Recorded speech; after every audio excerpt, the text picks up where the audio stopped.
আমাদের পূর্বাঞ্চলে যে সকল এলাকাগুলো আছে এবং তার পার্শ্ববর্তী ভারতীয় এবং মিয়ানমারের যে এলাকাগুলো আছে সেখানকার যে সকল রিজার্ভারগুলো আছে সেই রিজার্ভারগুলো একেবারে ফুললি ফিল আপ হয়ে গেছে এবং ওগুলো তাদের ক্যাপাসিটি কিন্তু ফেল করেছে।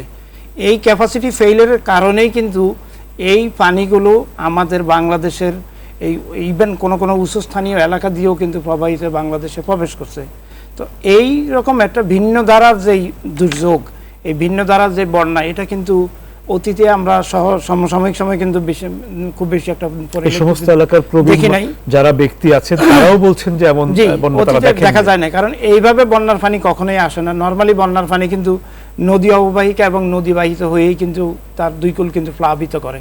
কিন্তু যেহেতু জলবায়ু পরিবর্তনের ধারার ভিন্ন ধারায় এখন চলছে এবং সেই ধারাটায় অব্যাহত থাকার কারণে বাংলাদেশের পূর্বাঞ্চল এবং বাংলাদেশের পূর্ব দিকে ভারতীয় এবং মিয়ানমারের যে এলাকা আছে সেই যে এলাকাগুলি মোরালেস কিন্তু পাহাড়ি এলাকা, সেখানে কিন্তু প্লেইন ল্যান্ডের পরিমাণ কিন্তু তুলনামূলকভাবে কিন্তু বাংলাদেশের প্লেইন ল্যান্ডের তুলনায় কিন্তু কম।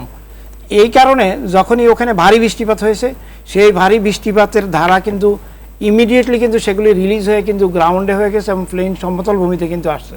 সেই সমতল ভূমি ফিল আপ করেই কিন্তু সেই পানি নদীর ধারা অব্যাহত রেখে এবং তা দিয়ে যেহেতু এটি পাস হয়ে সময় পাচ্ছিল না, সেই কারণে এই নদীর পানি এবং এই মানে সেখানকার মানে কি বলা হয় প্লেইন ল্যান্ডের পানি কিন্তু বাংলাদেশের পূর্বাঞ্চলীয় এলাকা দিয়ে কিন্তু সরাসরি স্থলভাগের উপর দিয়ে কিন্তু প্রবাহিত হচ্ছে।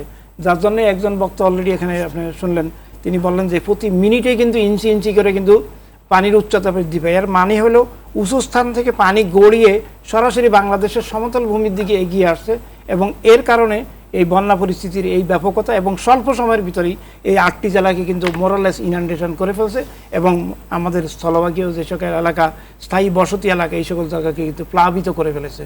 এটি কিন্তু একটি সম্পূর্ণ ভিন্নধর্মী একটি বন্যা পরিস্থিতি এই বছর আমরা দেখলাম, যেটি অতীতের ইভেন 2022 সালে সিলেটের বন্যা পরিস্থিতিকেও কিন্তু ওভারকাম করেছে। এবং এই যে ধরনের অপরিচিত দুর্যোগ যে আমরা দেখছি, এর কারণ কি বলে মনে হয়? এই আমি গত এই কি বলা হয় গত পিরিয়ডও কিন্তু এই ইস্যুতে বলে গিয়েছিলাম যে বন্যা বাংলাদেশ শুধু বন্যা নয়, সকল ধরনের দুর্যোগই কিন্তু আমাদের সামনে যে পিরিয়ড আছে সেই সময়ে কিন্তু এগুলি ভিন্ন ধারায় কিন্তু আসবে। সকল দুর্যোগ কিন্তু ভিন্ন ধারায় আসবে। এর কারণ হলো গ্লোবাল ওয়ার্মিং চলছে, সারা পৃথিবী কিন্তু বায়ুমণ্ডল সহ এগুলি অস্থির হয়ে পড়েছে। যখনই কোনো রকমের পরিস্থিতি সৃষ্টি হয় তখনই কিন্তু এটি ব্যাপকতা ধারণ করে এবং এর ব্যাপকতার কারণে কিন্তু জনজীবনকে কিন্তু ব্যাপকভাবে কিন্তু বিপর্যস্ত করে। তা আমরা যদি এই বছরের বিভিন্ন ঘটনা এবং গত কয়েক বছরের ভিন্ন ভিন্ন ঘটনাগুলো দেখি, সবগুলি ঘটনাই কিন্তু নতুনভাবে এপিয়ার হয়েছে। বাংলাদেশের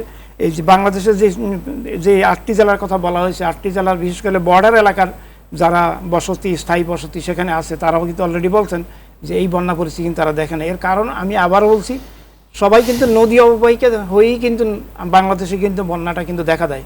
কিন্তু এই বন্যা একটি উজানের পানি এইভাবে তাদের ক্যাচমেন্টকে ফেল করে স্থলভাগের উপর দিয়ে প্রবাহিত হবে, এর এটি কিন্তু মানুষের কাছে অনুমেয়।